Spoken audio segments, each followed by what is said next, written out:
Ciao a tutti e benvenuti sul nostro canale, seconda parte del video sulla tecnica delle velature ad olio. Guardate la prima nel caso non l'abbiate ancora vista ed iscrivetevi al canale per sostenerci, basta un semplice clic, proprio come state vedendo nel video.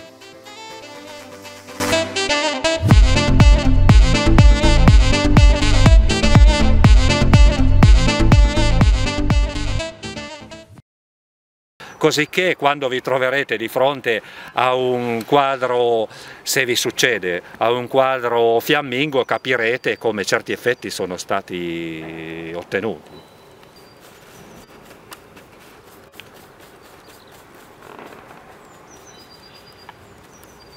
Dunque, c'è un triangolo qui che voglio evidenziare, perché se non lo evidenzio queste rocce che ci sono qui non mi verranno fuori. Allora, come fare? Ho un bruno scuro da qualche parte.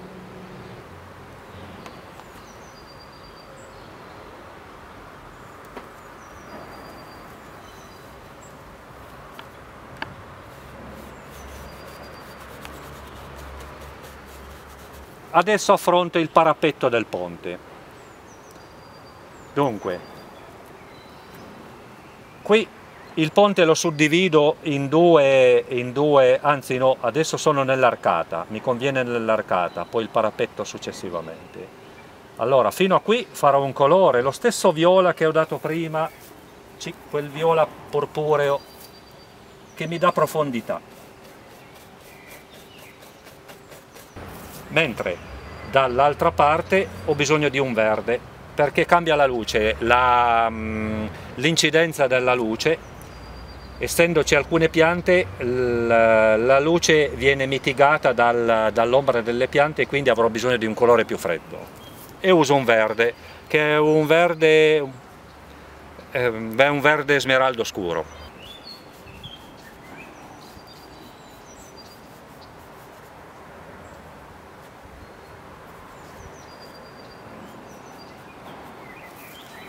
Ok, fino a qui ci siamo. Adesso facciamo il parapetto. Ho bisogno di una zona d'ombra, che qui ci sarà un cespuglio, ed ho un viola qui dietro.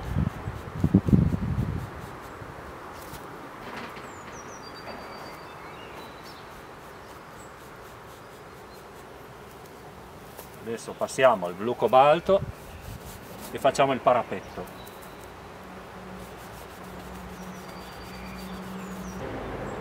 Allora affrontiamo il ruscello al momento, questa parte alla vostra sinistra. Dunque, qui io vedo una roccia che mi interessa evidenziare e uso un colore che per pigmentazione mi può servire al bisogno. È un verde smeraldo chiaro.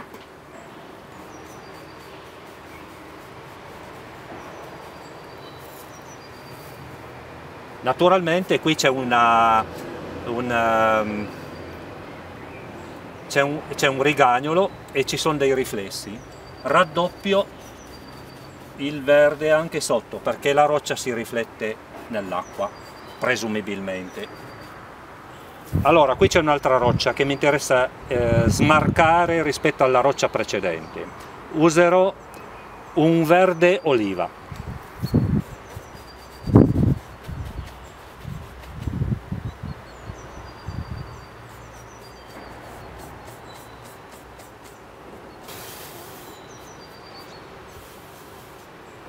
Ci soffio sopra perché asciughi un po' più in fretta, ha tendenza a colare, ho dato il colore un po' troppo liquido. È una piccola astuzia. Con un po' di blu oltremare stacco una piccola porzione perché qui avrò un altro piano prospettico, almeno nelle intenzioni.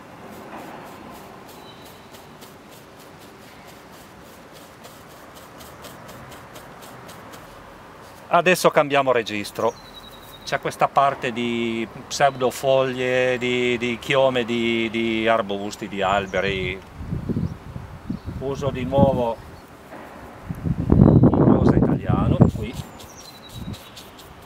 stesso colore di questo, e questo me lo fa rapportare con questo. Osservate bene, e creo una triangolazione di colori, cioè è un'astuzia per moltiplicare il colore. uso nuovamente un po' di viola purpureo che me lo rapporta, questa parte qua me la rapporta con dietro, crea una specie di fraseggio.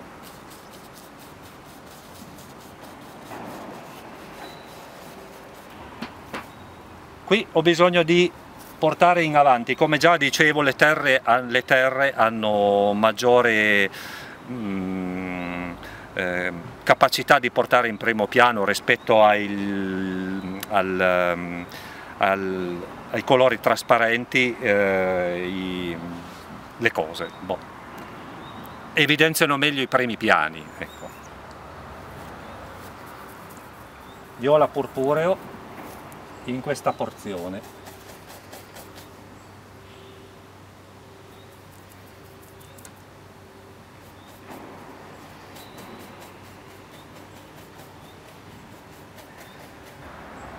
Si è creata proprio una profondità che appunto è l'obiettivo della velatura. L'obiettivo della velatura è quello. Allora, torniamo di nuovo. Ho bisogno di approfondire questa parte con della terra d'ombra. C'è un piccolo piano prospettico che di qui viene giù, così mi evidenzia quel pietrone. questo pietrone che ho davanti. Andiamo sempre sul bruno, che così ben si rapporta con questo.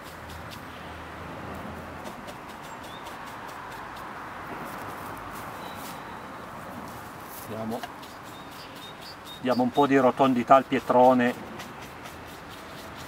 in primo piano. Ecco, adesso vorrei lasciare, ma è un'idea, questo punto qua chiaro, quasi ci fosse un raggio che entra proprio per movimentare la scena, no? E velare la pietra in primo piano. In realtà solo 5 minuti fa non pensavo affatto a quello, quindi bisogna anche essere molto duttili.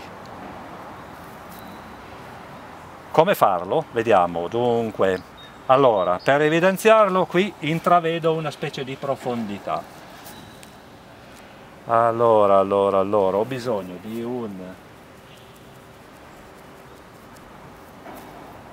manganese, di un blu manganese, che ha la proprietà di allontanare.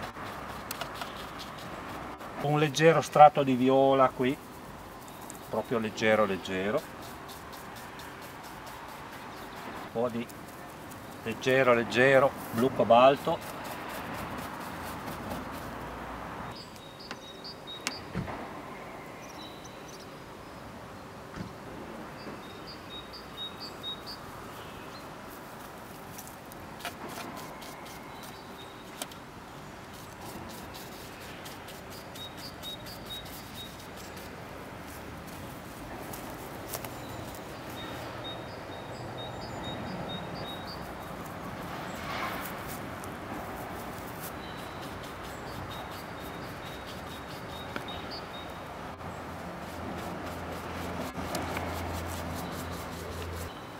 E tutto ciò che stai dicendo, che stai facendo adesso senza parlare sono ritocchi, però più di tanto non posso andare avanti, bisognerebbe intervenire in uno strato successivo, ma non lo posso fare adesso perché l'acquarage innanzitutto mi scioglierebbe il colore che ho dato, che è molto sottile, e il supporto che è sotto, che è la vernice essiccata, quella vernice alla quale accennavo all'inizio del filmato.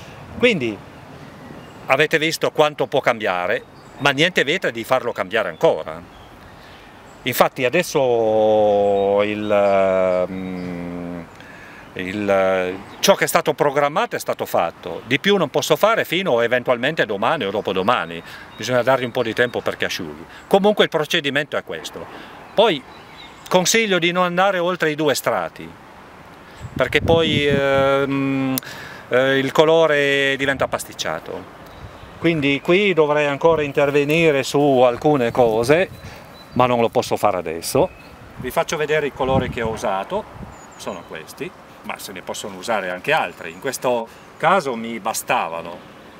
E poi se si interviene successivamente non c'è limite al tipo di colore, ognuno lo può interpretare come meglio crede. Comunque, credo che sia finita lì per il momento. Buon lavoro, provate, se avete dei dubbi magari scrivete, in qualche modo vi si risponderà.